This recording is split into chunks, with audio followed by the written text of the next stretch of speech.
we are reacting to a video called Does God Love Trans People? Trans versus X-Trans. So, this is by the channel Anchored North. So, man, this video popped up on my feed, and I'm just like, damn, I never thought or really heard anything about X-trans. Like, I don't even know what X-trans mean. So I'm really curious about this video. I'm curious where it's gonna take us. It's a bit long. It's about what, 30? No, shit. I 24 minutes long. But shit, man. Based on the title, I think it's worth it. So let's see where this takes us. The line of value judgment, and it's about what's your intention, like, right, as far exactly. Our intention of our hearts is more important to God than the fabric we wear on our body. No, right? But you're intending to present as a male. Yeah. Right, you're intending to present as the opposite of what God created you.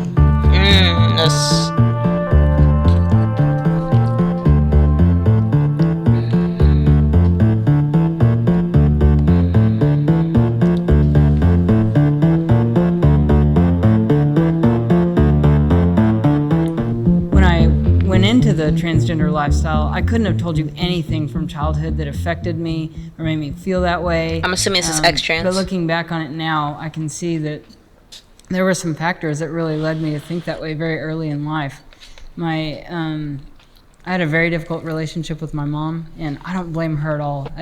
But I think a lot of it was she had lost 2 boys between my brother and I by miscarriage. She was still grieving these 2 little boys, and she was very attached to my brother because of it. So because of the different treatment, I really was jealous of my brother and began to act more like him. And but the more that I acted like a boy, the more girls began to reject me. And so looking back on it now, I think that's where a lot of it started, and just this rejection of the female identity and just feeling like I wasn't one of them. And I was molested when I was 8. Damn. And became very sexualized. And began experimenting with my own friends, and then being rejected in those friendships, obviously after that sexual encounter. So when I was 14, I was diagnosed with polycystic ovarian syndrome. And so then I have this female identity that I don't want in the first place, and this body that I don't want, but then it's causing me nothing but pain, and the doctors are telling me I'm not going to be able to get pregnant. And so I just really began to hate being female. But I didn't know what to do about it. Back then, nobody had really heard of transgender. I hadn't, so I didn't think there wasn't any kind of solution. And so in high school, I was trying to kind of go through the motions, and I was trying so hard to find love in relationships, and guys were just treating me like trash, and I just felt so discarded and so rejected. I was curious if anybody felt like I did, because I still had not heard of transgenders. But so I started looking it up on Google, and I was amazed that there were people out there that felt like I did. And so I found a support group, and I went and talked to them, and they were like, "Oh, you're definitely transgender." And so that's when I really began to embrace it and believe it. And I went down this path for almost 9 years. I took massive doses of testosterone, and my body began to change. My voice began to get lower. I began to have facial hair, and I was real excited, and went and had a double mastectomy in San Francisco. But I was really still empty inside. And my mom... Sorry if I'm being quiet, y'all. If I just ruined the fucking vibe. But honestly, I'm listening to her right now, and it's just like, this is a lot for me, because you never hear about people who have actually gone through it, people who have grown up and gone through it. So that I had been so angry with for years, through some conversations, ultimately led me to Christ. And I was so excited, and I couldn't believe that God saved me, because I really had felt like too far gone. I thought, there's no way that God wants to save me. But I thought I could be a man of God. And that's really how I tried to live my life. And I was zealous, and I was telling my friends about my faith, but the Lord began to convict me. And finally, one night, I was picturing myself standing at the judgment seat. My mom had been teaching this in her Bible study, and I'm like, wow, I'm going to stand before Christ. And he said, if you stood before me tonight, what name would I call? I was like, whoa, what do you mean? And he reminded me of John chapter 1, where it says, Jesus Christ himself is the creator. He said, you cannot claim to love me and yet reject my creation. And in the most loving voice I've ever heard in all my life, he said, let me tell you who you are. And that was the moment that really began to free me. He has given me everything the enemy stole from me. and restored my feminine identity. And now it's not an actor. This is not me dressing up. Like, I love and have totally embraced being feminine. So my story is that Sorry. Just want to pause before going into his side, but I don't know. It sounds like she's ex-trans, but that's crazy. I mean, personally for me, when I was a kid, I'm like the third, I'm like the middle child. I was also a child after a miscarriage, and the child was supposed to be a guy, right? I mean, supposed to be a guy. The child was supposed to be a boy, brother and stuff like that. And he died through miscarriage, and so after him, my mom then had me, right? So I kind of relate to that part. I also kind of relate to the part of where, my mom, she definitely, she. I'm not gonna say it's completely my mom, but I feel like she did. In my eyes, it felt like guy stuff was just cooler. And I remember as a kid, like I'd be into Bakugan and Beyblade. I was just into different things that girls wouldn't normally be into. And so, but I never thought about it as a kid. Like I was just being me, right? And I never thought about oh, this is guy stuff and this is girl stuff. But as I got older, I was doing some stuff, guy stuff, because I had an older brother, and so I thought like guy stuff is cool, and he's a guy and he's doing all this guy stuff, and as I got older, I started shying away from that, like because I don't know, once I got into middle school, I just felt like all guys were weird, like the only thing I really related to guys with on was like anime, but besides that, but yeah, basically my point is that I feel her. I relate to her when it comes to the whole growing up and you admire somebody, and a factor of that is just the type of family you just happen to be born into. Now at 20 years old, do I want to be a guy? Have I ever thought about wanting to become a guy because of it? No, personally. I never, as a kid, again, as growing up, I never really thought about it, but I understand why she would. But yeah, it's crazy. It's crazy to hear why she decided to go back as well, because she found Christ and she felt like in order to do the right thing, in order to be right with Christ, I have to go back to the creation that He made me in. Now, if you believe in God or not, I don't really care. Like, I don't know. When I say I don't really care, I mean like you're watching this video. At the end of the day, we're just hearing people's perspectives. So, if you don't like God, that's cool. It's not going to stop me from talking about it, but it is what it is. I grew up in a church, in a Methodist family, Yeah, you sound like it. Really found God early on. Really found a relationship with Jesus, and knew that I was always going to keep that in my heart throughout my entire life because it provided me so much peace. And I started transitioning when I was 19. And before that, though, I really tried very, very hard to be feminine. I went to, homecoming and prom and everything, and dresses, makeup, hair extensions, all of that. I actually competed in Miss Ohio.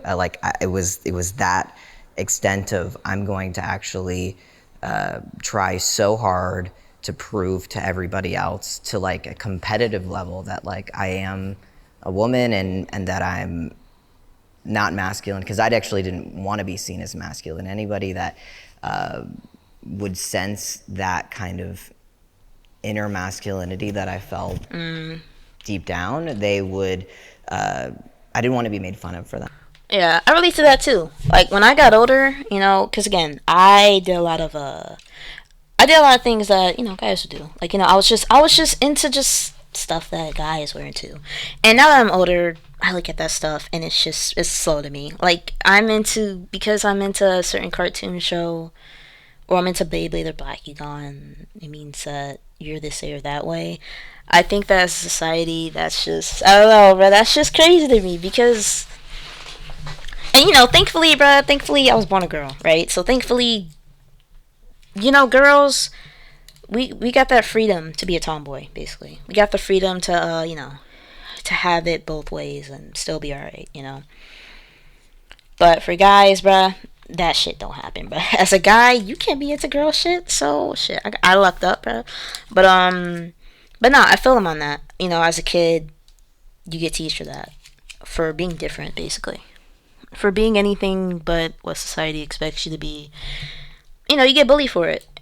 I mean, I don't know. I wasn't bullied for it, but I was. There was just small comments here and there, but for the most part, I had a pretty good social environment when it came to school. I'll say that. But the part that I'm talking about was, once I got older, I also did try and, you know, be a little bit more feminine as well. And, I was a little bit more insecure about my femininity because I felt like I had to prove myself because of my childhood and things like that. So I relate to that as well. Now that I'm older, I don't care. I don't care if people think that the stuff I do is girlish or guyish. At the end of the day, I just do me. So Even since I was a kid, I had felt like I was. but I don't know. Even despite all that, I never thought that I was another gender. And when I'm saying this stuff, I'm not saying, hey, if you felt like you were another gender, you're wrong. I'm not saying that shit at all. I'm only speaking the perspective of myself. All right, that's it. So Like I would dress up as like Hercules and Batman and run around like that as now I do the same thing. Like I would dress up as a ninja, and as a ninja, girls don't really dress up as ninjas. So again, and ironically, bro, when I dressed up as a ninja for Halloween, y'all, not only did I threw up, I passed out after I threw up on Halloween, y'all. At a church, it was so embarrassing. like and wear like camo and all of that, and it was when I got made fun of for wearing that. Like once you hit like 9 or 8, or start getting into Yeah, I agree, bro. Once you hit like 9, 10, people start acting weird, and people start actually giving a fuck what you do. middle school, it's no longer cute to be. Oof, in middle school. Oof, girl. For me, I'll let you guys know right now. I was bullied. I was bullied. I was bullied. I would say only in middle school. In high school, nobody cared, but only in middle school, yeah. I was also bullied. I was bullied because I was a bigger kid. I was fat, so that's one thing, and yeah, and I was just different. Again, I was into things that other people weren't normally into when I was my age. So, plus I was into anime. Bro, I was just weird. I was just a weirdo, y'all. I would just, like one of those kids that would like Naruto haul down the hallways, bro. That was me. Oh my gosh, I used to be one of those people. And I mean, honestly, bro, I'm happy about those moments because one thing I respect about myself is that throughout every single aspect of my life, never once did I ever try to become somebody else or pretend to be somebody else. And by that, I mean like I never tried to impress other people. I always was myself. Even if I knew that me being myself means that most people will like reject me or make fun of me, things like that. I still did it anyways because my peace, which probably isn't the right word for it, but how I thought of myself was more important than how other people felt about me. And I look back at that and I'm so grateful because that was the right decision to make as a child to make. Being yourself is so important. Being happy of who you are is so important. A tomboy, and so you have to. Yeah, tomboy.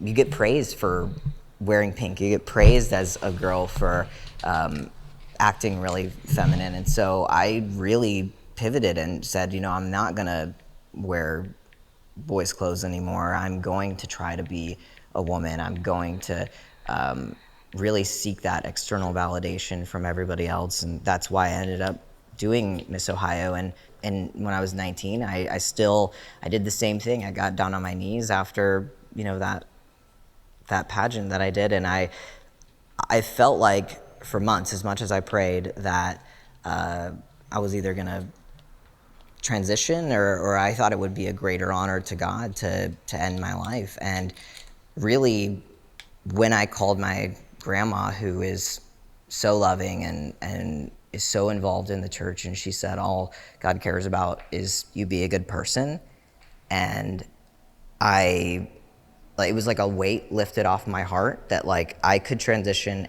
and have a relationship with Jesus and maintain that my whole life. Gender is a gift from God. Yeah, I think I don't know. I never thought about gender being a gift from God, honestly. This is the first time I've thought about it. So, my thoughts may not be clear. But, I don't know. Gender is a gift from God. You know what? Let me hear what they think first, and then I'll make my own conclusion. we know from the Bible that gender was important to God. And y'all, I have never read the Bible. Like, I've read it as a child, but as an adult, in my adult life, I've never read it. So, bruh, I'm fucked when it comes to from the Bible type perspective.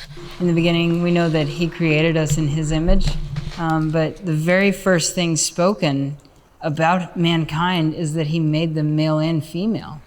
And Jesus actually It's Adam and Eve, not Adam and Steve. references this again in the New Testament when they were asking Him about marriage.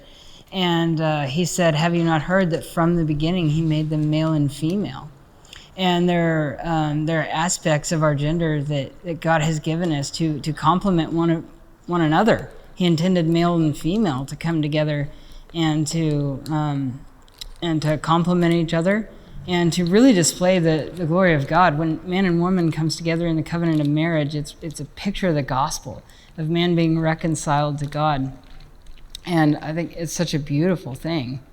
But because of the fall and because of the curse, there's also a lot of tension between male and female. But I think it really is a beautiful gift from God. I definitely think that gender is a gift from God. Hey, so check it out. This is a emergency sleeping bag. These things normally cost $30. Alright, guys. As always, if you got a problem with me watching these ads, you pay for it. The fuck? during We're the watching through wintertime, this people pay whole... full price for No, them all that's day a whole long. minute. We're not watching through that whole thing. I do, though, know that there are people that, for a lot of reasons, fall outside of the understanding that we have in Western medicine of male and female, and there are people that are born intersex and have chromosomes that are not just XX or XY, and it's not even just a small I'm not even making a joke. So is it like Z? Like, how does this work? anomaly. It's almost 2% of the population. Like the population of Russia being born with either ambiguous genitalia or being born with one ovary and one testy internally, and a lot of variations in sex and biology that we often don't recognize when we take in just looking at like the male and female that is talked about in the Bible. And those people do exist, and I know that God wouldn't create those people or leave that imprint on their body if that wasn't something that was of value to show the expansiveness that is created. And I would never say that there's anything wrong or needed to be corrected by those people. And with my experience, being transgender is something that has given me such a wider perspective of compassion for people, that they're so much more than their body. And it's interesting with intersex. We actually have a guy on our staff that's intersex. Sorry to cut her off. But I just wanted to talk about the whole transgender thing in general. I remember the first time I was introduced to to the term transgender. The first time I was introduced to it was when Bruce Jenner announced that he will be transitioning from male to female. And I remember it being such a big deal because as a kid, I'd watch Keep Up with the Kardashians all the time. And as a kid, I really admired Bruce. Like, I didn't have a dad or a father figure in my life, but when I saw Bruce, I knew that he was basically a good idea in my head of, okay, this is what having a dad is like, stuff like that. And so, to hear that he was transitioning from a boy to a girl, I was 12 years old. Like, so basically, my mom, she's Christian,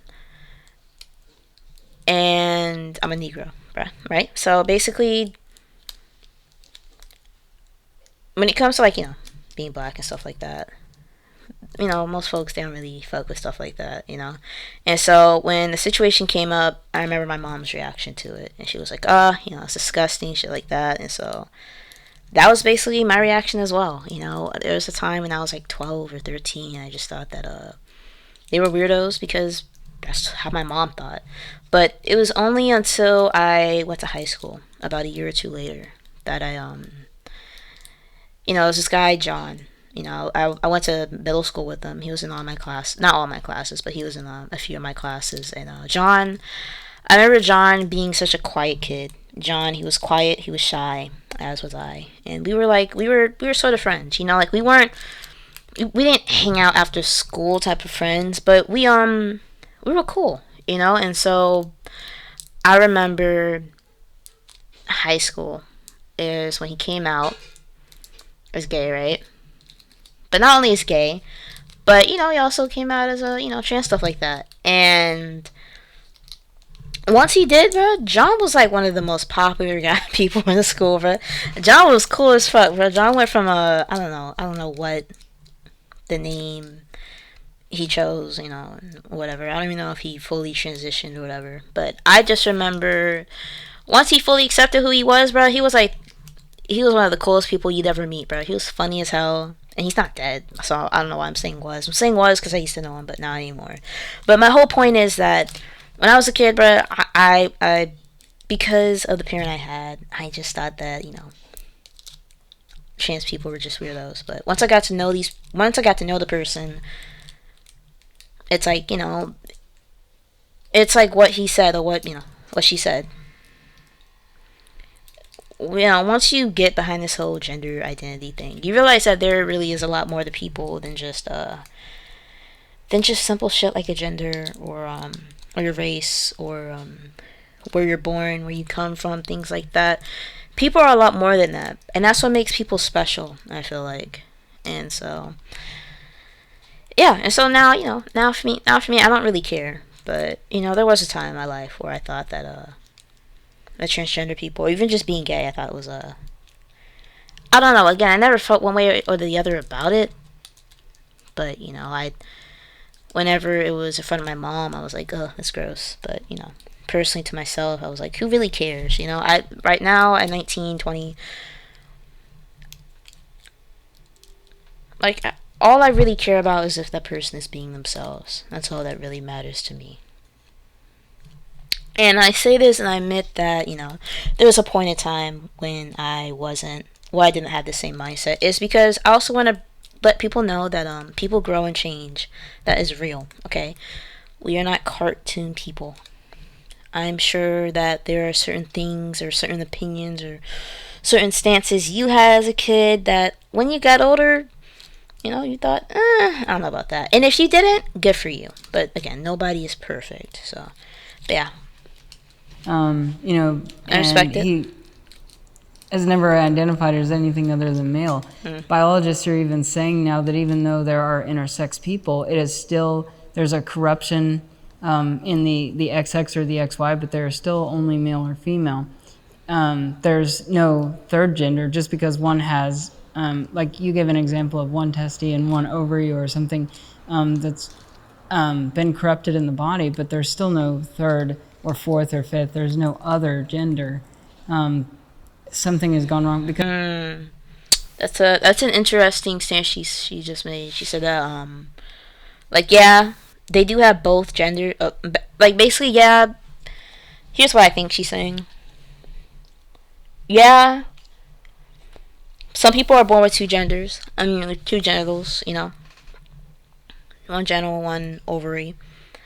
But she's saying that it kind of just proves that there is only two genders, if those are the only two that pops up, and not anything else. Because we live in a fallen world. This world was cursed by sin. There's cancer, there's all kinds of horrible things, there's birth defects that go wrong with the body. But that doesn't mean God didn't create us male or female. We're made in his image, but we're actually born in Adam's image. I would never put the narrative on someone's heart that is based in fear and shame that you're born intersex or you're born transgender because of sin or because of a fallenness or a brokenness within you, because that only separates people further from God. And I personally don't know where this is coming from, because she didn't say that at all. and causes more pain than it does bringing people closer. Gender is more about identity than biology. I think so. Because if it wasn't, it's like people wouldn't be so emotional about it.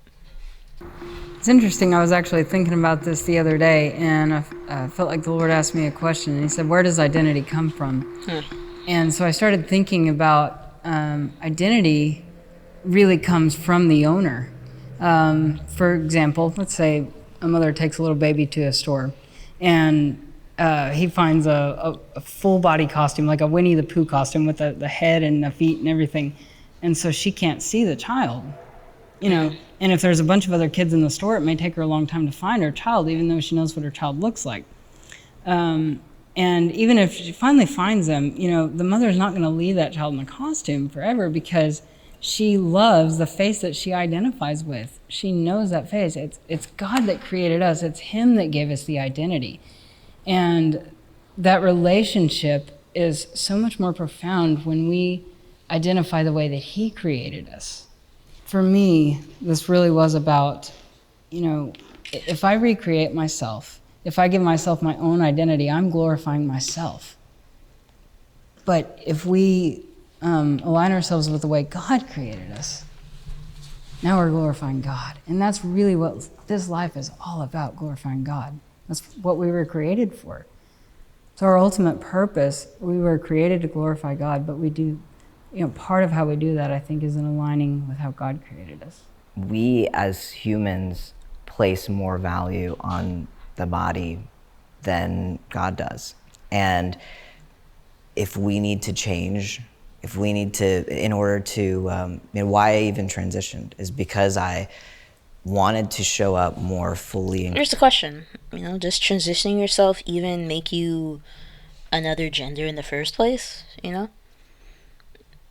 These are questions I ask, and they're just questions. If I'm wrong, just fucking tell me is what it is. But hey, these questions I have. And so it's like, yeah, like, if you transition, does it mean that you're changing your gender just because society says that you are? I don't know. Completely as my internal sense of self and the way that we are in. And let me say this right now, bruh. The reason why I ask is because, social media, they have their own answers to these questions, but I say no to them. Not no to them, but I don't know. I don't think that social media should be the answer key to all of our own thoughts about certain topics. This Western society is that we place value judgments on what masculinity looks like and what femininity looks like. Yeah. I mean, I don't know. Is he saying that society standards determine what makes somebody male or female? Personally, I don't think so. I think what makes somebody male or female is I don't know. Again, like, is it based on biology or is it based on how you feel inside? I don't know. Personally, for me, I feel like people, whenever I hear people say that they feel like they're a guy, is because of the likes and dislikes they have, or the sexual attraction they have, or the sexual fantasies they have, and things like that. But I don't know. I don't have an opinion on it. And I felt called to show more of this internal sense of masculinity, and I feel called to do something as simple as have less flesh on my chest, or to simply on a weekly basis just take one injection of like this much testosterone, and it happens to just grow facial hair. And that's the way that I best communicate to everyone else that my internal sense of self is masculine. I resonate in my spirit with that. Gender transformation can be a liberating experience. I think anything in life can be liberating when it's something that we really desire. This certainly was for me at first. It really helped me escape the pain. Like I said earlier, when I started transition, I was absolutely convinced it's who I was. I believed I had to do this. There was so much pain there attached to being female. And it was very liberating. And when people started to refer to me as a man, it was everything I ever wanted. I felt so free. But I think anything in life is liberating for a season. Yeah, But then eventually, I hear what she means. Like for me, when I was I'm in college right now. All I ever wanted, not all I ever wanted, but one of the things I wanted that was really important to me, right, was getting all A's in school. The reason why is because I have a younger sister, and so she got a lot of good grades in school, and I did too, but they weren't like all A's, and so it was really important for me to get all A's, right? And so I finally got it, right? But it was great, but only for so long, only for like a moment. Not even a moment, but like it lasts like a few days or a week at the very most. But after that, once you get like that whole 4.0 status, then you start seeing the other side of the term "the grass ain't greener on the other side." I saw that. People, they just kind of just treat you differently because of something as dumb as like getting a 4.0. They treat you as like either like one of the smartest people on earth, or they treat you some type of way, maybe out of jealousy because they don't have as good grades as you do. But yeah, I hear what she means. Like, once you finally get that moment that you've been waiting probably all your life for, it only lasts for so long. That's why I say, guys, figure out your purpose in life before it's too late. Some people, they think that their purpose is just once, but I don't know. Personally, my purpose in life is to influence others to be more emotionally intelligent. And whether it's through doing videos or just talking to people one by one by being a tutor, or my ultimate dream is to have my own Netflix animated TV show where I teach kids all about emotional intelligence. Either way, that's what helps me wake up or get out of the bed in the morning, as people say. It's what keeps me going at 100% when my tank is on E. Because, when I was a kid, I've always been an optimistic kid, but I feel like the reason why, I feel like I had so many reasons to be like everybody else, basically, but I never chose them because of just the little things, such as like, that one friend I had in middle school, or being introduced to anime and being taught all these life lessons through anime. I feel really grateful for specifically Naruto, which is what I'm talking about, because it opened a path for me from a path of emotions. Some people can say I'm a little bit emotionally attached, and I disagree with that, but basically what I'm saying is it allowed me to explore my emotions, and I feel like not a lot of people get the opportunity to get that. Like we talk about it. Some people call it mental health or self-care, and I don't know. I wish we didn't just call it mental health or self-care. I wish that we explain what it actually is. People have emotions, and this is what you can do with it, But we don't have a lot of that around, so that's what I want to do.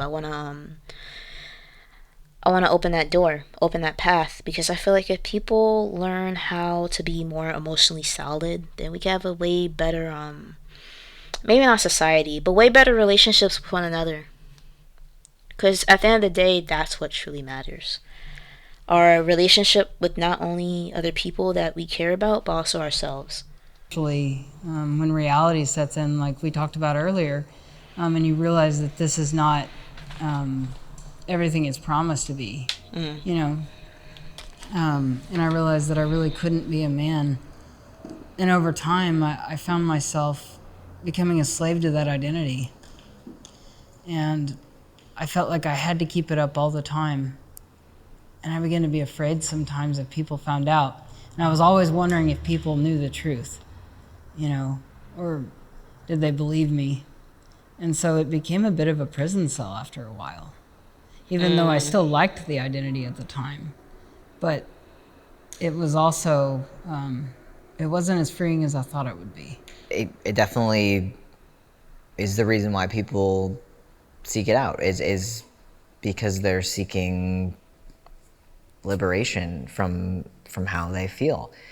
I feel most aligned looking like this, moving through the world like this. I actually use a picture when I talk sometimes of the picture of Jake on a tombstone, not because I died physically, but because I died to everything that I wanted. I did not want to be a girl. I didn't think there was anything I could do about it. I cried and sobbed, and there was so much pain when I came home. But I finally got to the place. This is ultimately what changed it for me, because I've heard you talking about how you tried to pray it away. Yeah. But what it ultimately came down to is I am willing. Alright, guys. I'm not gonna make any jokes, but fuck, it's hard. It's so hard. To follow Christ. No. And the reason why I'm not making jokes is because, bro, this shit is serious. This is some serious shit. You can't just make jokes, you know? It's like, you know that term, read the room? Well, I'm reading the motherfucking room, okay? You can't be making certain jokes like this, bro. So I'm gonna just keep it to myself. No matter what. And I said, Lord, if this kills me, if I go through the rest of my life suffering, feeling this way, feeling so out of place in my body, I'm willing to follow Jesus. I'm so willing to take on pain in order to be more of what God wants me to be, but never once has that looked like a calling to face what would be something like detransitioning. And But why not? yeah, God hasn't called me in that way, and And it's saying in his Bible, in his word, you know, he says that for a man to dress like a woman, or for a woman to dress as a man, it's an abomination to the Lord. And it doesn't say that that person is. God never says it's someone he created. I mean, even something like that, like clothing, I don't know, bruh. See, here's the thing when it comes to that. When it comes to the whole, like, I don't know.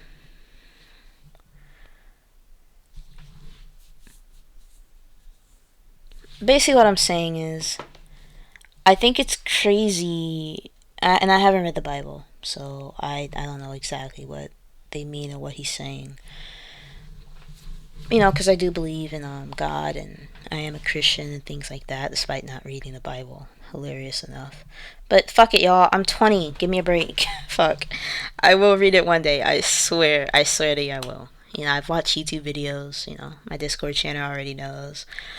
But basically what I'm saying is, I think it's crazy how we identify gender based on like clothes and activities. Like, for example, cooking.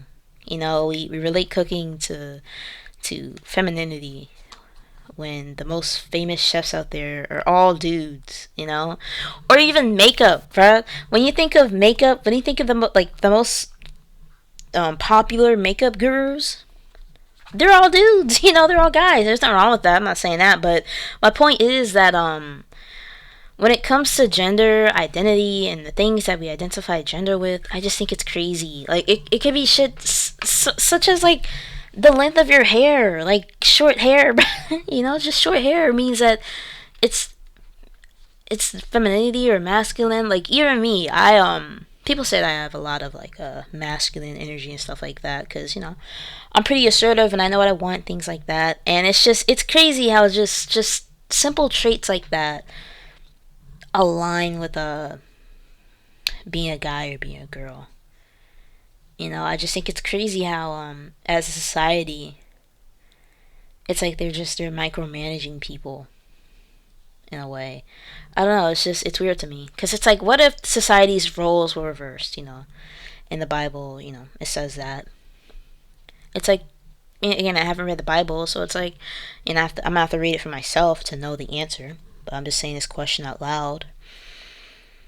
In the Bible, what is defined as somebody dressing up as a guy or dressing up as a girl? Because for me, I walk around in like just pants and t-shirts. I guess what they mean is like dresses. But again, it's like it's so one-sided, because it's like, okay, women can wear suits, women can basically wear anything a guy can wear, but it cannot be vice versa. And I just think it's crazy, that definition. Or if there is a definition at all when it comes to guys, like, gender identity, male and female. We put a value judgment on that's women's clothing or that's men's clothing. Yeah, it's crazy. And it's our human perception. Yes, it's just society. But it's God that said it. That God, like a fashion designer, God made like this exactly, and it said this fabric, a dress, this shape, exactly, is women's clothing, and then this like. Well, like you're wearing look what you're wearing right now. That's not really yeah, the top. Basically, my point is like exactly. It's just stuff like that. God didn't say that, He didn't say that women can only wear flowers and guys can only wear like rockets on their t-shirts. So much value judgment on the shape of of cloth that if you were to wear this other shape of cloth based on the value judgment we put of gender, then you're gonna experience eternal damnation. And I think it's what's it's what's culturally accepted as male or female. But for example, so it's God more knows the essence and the intention of and takes into context society. Well, why not? Like, why can God not be smart, y'all? I don't know. Like, why can people just, I don't know. Personally, I feel like when it comes to arguments, like, how can God tell the difference, things like that, I don't think God is dumb, personally. I don't think that I think he can tell the difference. I don't know for sure, but personally, I just feel like he should be able to tell the difference. It takes into context the intention of the person wearing it and takes all of these things into consideration, right? But if a man wears a dress, for example, that's maybe a little more obvious. Yeah, but again, it's like it's one-sided because, yeah, a guy can wear a dress, that shit's obvious, but for women, again, you can wear whatever the fuck you want.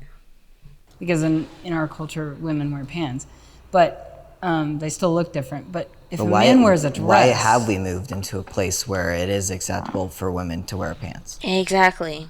Like, so you see what I mean? Like, it's just... Like, you're wearing pants right now, bruh. So aren't you going against... And again, I'm not attacking her or anything like that. I'm just exploring her ideology because of just that specific part. It's just there's no clear definition. Like if is God saying that only dresses for women and only pants for guys, pants or shorts for guys? That's it. Is that not? And it's like, why? Why does it matter what the fuck we wear, I guess? Glorifying God if they don't always wear a dress? And where is the line of value judgment? Exactly. It's about what's your intention, like, right, as far exactly. as... Our intention of our hearts is more important to God than the fabric we wear on our clothes, right? But you're intending to present as a male. Yeah. Right, you're intending to present as the opposite of what God created. Okay, but what if he's wearing a dress and he's like like for example, there's Vikings used to wear skirts, and they were one of the most manliest people you can think of, like people like I'm trying to think. The Irish, they wear skirts and stuff like that. So, and they're not trying to become women, and that's a cultural thing. And I'm not doing this as like a fuck you type thing. I'm not saying that at all. I'm just, just saying, okay, what about this, that, and the third? Because again, I genuinely want to learn. I want to explore the other side. I want to explore what she's thinking, her perspective. I'm intending to present in the way that feels most in alignment with my internal essence, and it just. But at the same time, when I talk about him and his feelings, there's nothing wrong with going with how you feel, but I think that we also have to acknowledge the rationality as well. We gotta have that healthy balance in order to make the best decisions.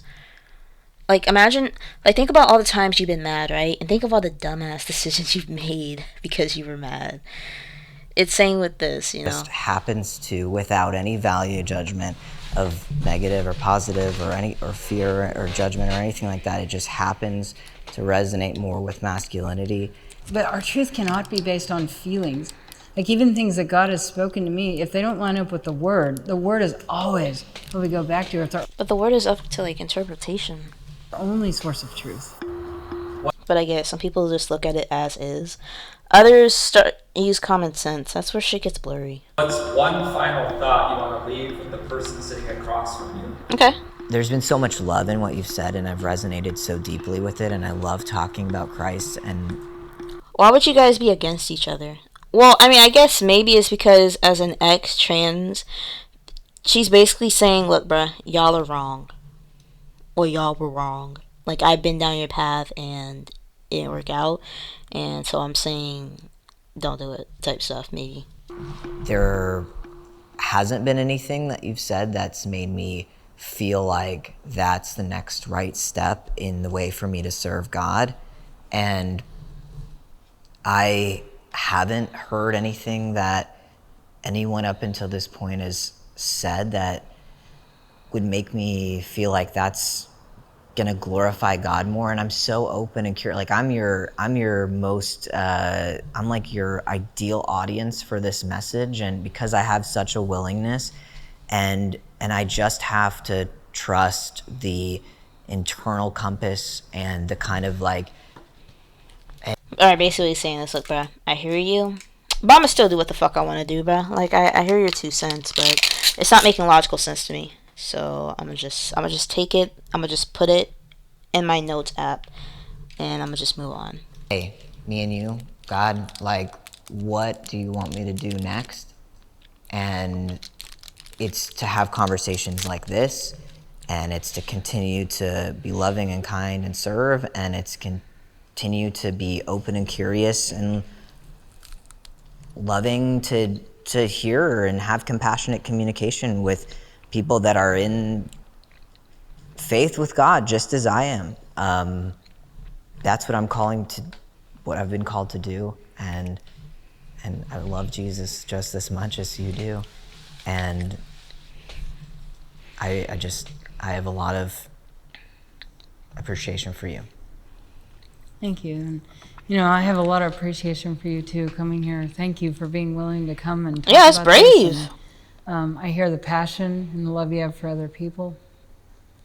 I just, to me, we just have to align ourselves by the word of God. Jesus said, if you love me, you will obey my commands. Most importantly, I think, is the gospel of Jesus Christ. I mean, we know that he came and God was made flesh. He dwelt among us. He was crucified on the cross. He was dead and buried and raised to new life. But see, we want to stop there. We think, oh, great, look what Jesus did for me. And that's kind of only half the gospel.